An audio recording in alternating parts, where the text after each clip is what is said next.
Hello viewers, আসসালামু আলাইকুম। আশা করি সকলে ভালো আছো। ডিগ্রি দ্বিতীয় বর্ষ পরীক্ষা 2024 অনুষ্ঠিত 2026 ব্যবস্থাপনা তৃতীয় পত্র ব্যবসায় আইনগত পরিবেশ 12-26-01 বুলেট সাজেশন 98 থেকে 100% কমন নিশ্চিত। ক বিভাগ যে কোনো 10টি প্রশ্নের উত্তর দাও। চুক্তি কাকে বলে? আইনের সাহায্যে ও বলযোগ্য ও প্রতিটি সম্মতি প্রতিশ্রুতিকে চুক্তি বলে। প্রতিনিধিকে অন্যের পক্ষে হয় যে ব্যক্তি কাজ করে তাকে প্রতিনিধি বলে এবং কাজ করাকেও প্রতিনিধিত্ব বলে। ইনশাল্লাহ আজকের ভিডিওটি তোমরা সম্পূর্ণ মনোযোগ সহকারে দেখতে থাকবে। ইনশাল্লাহ এর বাইরে তোমাদের আর পড়তে হবে না। এখান থেকে আমরা শুধু জাস্ট কিছু গুরুত্বপূর্ণ প্রশ্ন বলে দিব। বাতিলযোগ্য চুক্তি কি? চুক্তি আইন 2 ধারা বলা হয় যে সম্মতি এক বা একাধিক পক্ষ ইচ্ছা অনুসারে বলযোগ্য হয় কিন্তু অপর পক্ষে ইচ্ছা অনুসারে বলযোগ্য হয় না তাকে বাতিলযোগ্য চুক্তি বলে।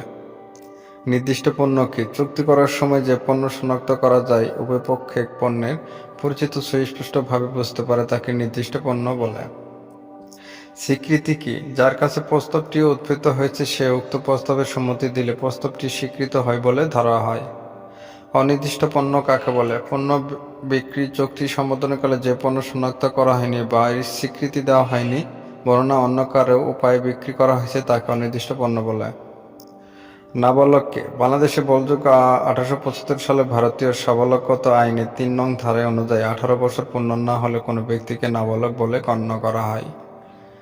কারখানার সংজ্ঞা দাও। কারখানা অর্থ এমন এক কোনো ঘরবাড়ি আঙ্গিনা যেখানে বৎসরে কোনো দিন সাধারণত 5 জন ততোধিক শ্রমিক কর্মরত থাকেন এবং উহার যে কোনো অংশ উৎপাদন প্রক্রিয়া চালু থাকে কিন্তু কোনো খনির অন্তর্ভুক্ত হবে না। ছাঁটাই বলতে কি বোঝাও? অপ্রয়োজনীয় কারণে মালিককৃত শ্রমিকের চাকরি অবসান করাকে ছাঁটাই বলে। পোষ্য কি? যে ব্যক্তি অন্য কোনো ব্যক্তির উপর নির্ভরশীল তাকে পোষ্য বলে। শ্রমিককে? শ্রমিক অর্থ শিক্ষাধীন কোনো ব্যক্তি তার চাকরি শর্তাবলী প্রকাশ বা উহা বোঝাকে থাকুন না কেন যিনি কোনো প্রতিষ্ঠান বা শিল্প সরাসরিভাবে কোনো ঠিকাদারের মাধ্যমে মজুরি অর্থ বিনিময়ে কোনো দক্ষ অদক্ষ কার্য ও কারিগরি ব্যবসা উন্নয়নমূলক অর্থ কারিগরি কাজ করার নিয়োজিত হন। ট্রেড ইউনিয়ন বলতে কি বোঝো? 1969 সালে শিল্প ও সম্পর্ক অধ্যাদেশে 26 ধারায় বলা হয়েছে যে শ্রমিক সংঘ বলতে শ্রমিকের যে কর্মচারী সেই সংঘ বা সমিতিকে বোঝানো হয়েছে। গঠনের প্রাথমিক উদ্দেশ্য হল শ্রমিক মালিকের মধ্যে 2 শ্রমিক মধ্যে অথবা 2 মালিকের মধ্যে সম্পর্ক নিয়ন্ত্রণ করা।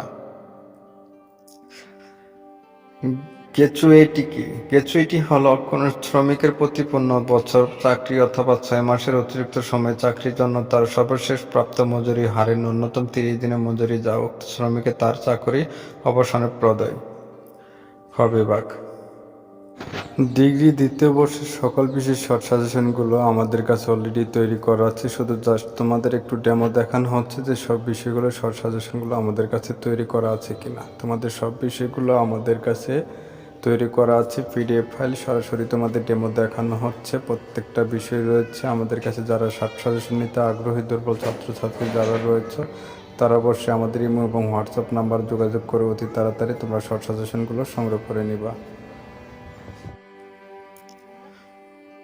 খ ও গ বিভাগের প্রশ্ন দাও। বৌদ্ধ চুক্তি আবশ্যকের 4টি উপাদান লেখো। ক্ষতিপূরণের চুক্তি ও জামিনের চুক্তির মধ্যে পার্থক্য কি? প্রস্তাব কি? অতীতে প্রতিদান বলতে কি বোঝো? বাংলাদেশে আইন অনুযায়ী নাবালক শক্তি সম্বন্ধে আইন ও বিধান আলোচনা করো। বল প্রয়োগ ও অনুচিত প্রভাবের মধ্যে পার্থক্য দেখাও। চুক্তি পালনের শর্ত সমূহ আলোচনা করো। গচ্ছিত প্রদান কাকে বলে ও প্রতিনিধিত্ব চুক্তি কি? কোনো অবস্থায় প্রতিনিধিত্ব পরিসীমিত ঘটে। উপপ্রতিনিধি ও স্বপ্রতিনিধির মধ্যে পার্থক্য দেখাও। প্রতিনিধির সংজ্ঞা দাও ও প্রতিনিধিত্বের সৃষ্টি বিভিন্ন পদ্ধতি আলোচনা করো।